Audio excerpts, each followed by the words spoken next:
Gospel reflection muna tayo, no? 29th Sunday in Ordinary Time and World Mission Sunday. So, itong gospel ngayong Sunday na to kasi anticipated mass yung pinakinggan natin online mass.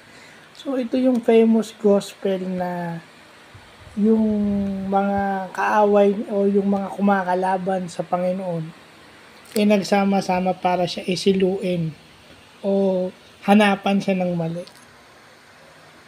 But the Lord was ready. Alam ni Lord yung kanyang alam ni Lord yung kanilang hangarin. Because the Lord knows everything. So yung famous na sagot niya, humingi siya ng isang denaryo. Sino yung nakalagay doon? Yung famous quote sa Bible na give Caesars what is to Caesars and to God what is rightfully to God. So, yun na yun. Kasi ang tayong mga tao, myself included, meron tayong accountability sa tao at meron tayong accountability sa Diyos. Meron tayong responsibility sa tao, meron tayong responsibility sa Diyos. So dapat hindi nag-overlap 'yon. 'Di ba? Kagaya nung pagsisimba na tuwing Sunday, it's our responsibility as Catholic. Kasi wala namang pakialam yung simbahan o si Lord dun sa mga gagawin mo ng magmula Monday hanggang Saturday. Kasi may mga taong ayaw magsimba gawa ng sabihin nila, magsisimba-simba ka, hindi naman nababago ugali niyan. Well, yun eh. Kaya ka nga nagpupunta ng simbahan because the church serves as the hospital for your sins. Dahil doon ka nakakatanggap ng absolution. Every mass may absolution. You are absolved or forgiven in small sins. At saan ka ba nakakakuha ng kumpisal? Sa simbahan. Yun. Kasi sinasabi nilang pwede yung direct. Unang-una, hindi tinatag or yung sinasabi mong direct is hindi binigay ni Lord.